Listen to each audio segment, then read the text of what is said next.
first approaching a class, it's 8:30 in the morning, I'm walking off the class, I'm about ready to teach.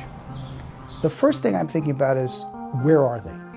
What's going to be on the students' minds? The morning for teaching is an important period for me.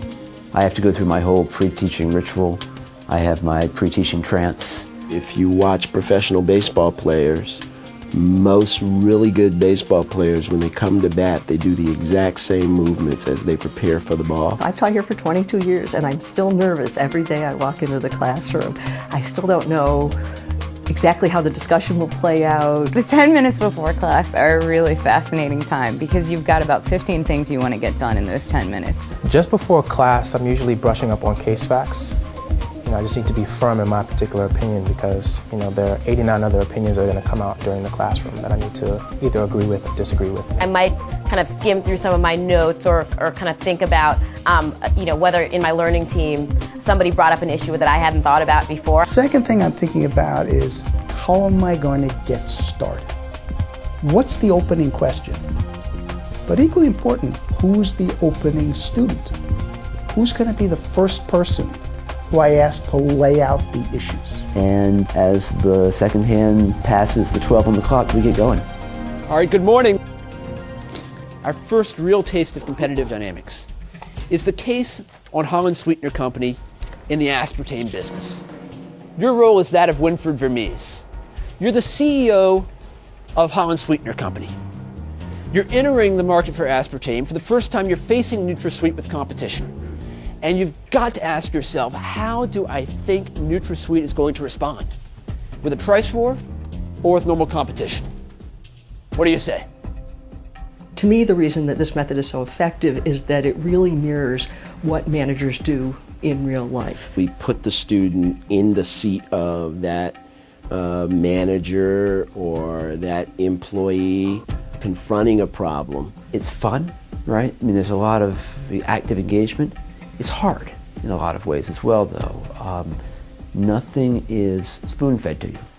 You've got to be prepared and you've got to come ready to play every day.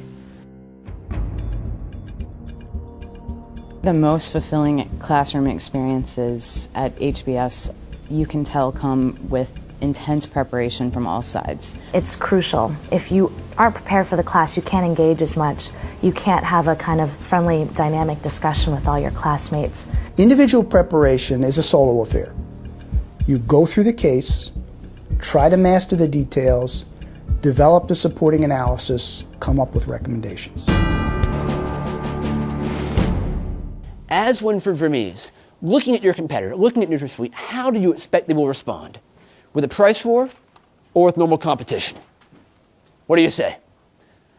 Jalissa. I actually think that they will respond to the price war. Okay, why? Particularly, well, if you look at Europe and Canada kind of in a vacuum, you would think that they're going to lose money in the short term. I have the case in front of me, I have the write-up in front of me, and I'm really looking at what are the key points. I mean, in my head, I'm already thinking like, all right, top 3 things that I want to get across in my 30-second speech. And exactly how's the price war going to accomplish that end? The knowledge that you might be called upon to make an intelligent, cogent argument in front of people whose opinion you care about does motivate you in those off hours. Who sees it very differently? Miss Mark, what's going on? I think they're very confident in their branded strategy they don't want to turn this into a commodity product. We accept everyone's backgrounds and everyone's perspectives to the point where we can actually hear them out. And I feel like everyone does a really good job of listening to the point where they can think about it and say whether they agree or disagree, and then coming up with a compelling reason as to why they agree or disagree. Kara, in or out? This is where I think the behavioral issues are overwhelming. They're going to continue to fight because they've already invested in this. So I think they're going to just kind of keep throwing good money after bad. I know I cannot compete with NutraSweet on price, but I might be able to compete with them on brand. So what I would try to do is try to do some customer research and try to really get the HSC product out there and really get it to the point where there's some critical mass as far as brand recognition, and then approach Pepsi and say, hey Pepsi, here's an additional level of aspartame that you can have to compete with Coke who's using the NutraSweet. Kara, why don't you role play Pepsi? How do you respond to Phil? I have a couple of problems. I mean, one, your product isn't branded yet, and it takes quite a bit of time. I see that you're trying to give me a point of differentiation to go after my competitor, but to be honest, I just don't have the faith in you yet to be willing to take that gamble. That hurts. I think fun is one of the most underrated aspects of the case method. Learning shouldn't always be difficult.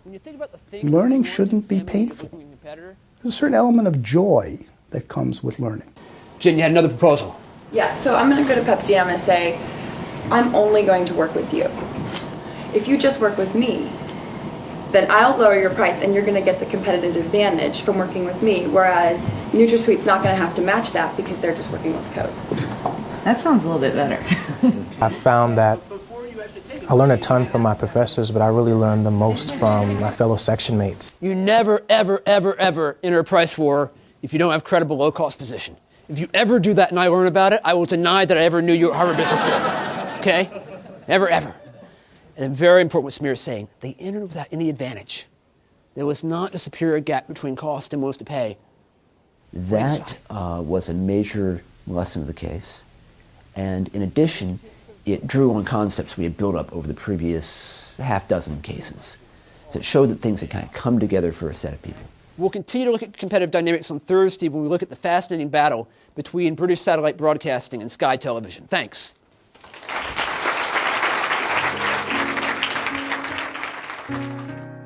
My favorite classes are those where the debate is still raging 20 minutes after class, and we can't stop it.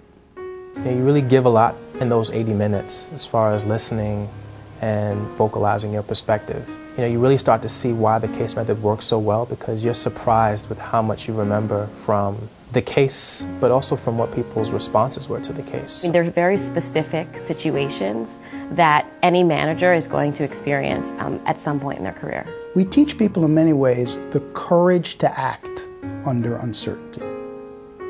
The facts in a case are always limited. The amount of information you have at hand is by design quite compressed. You're working under great time pressure.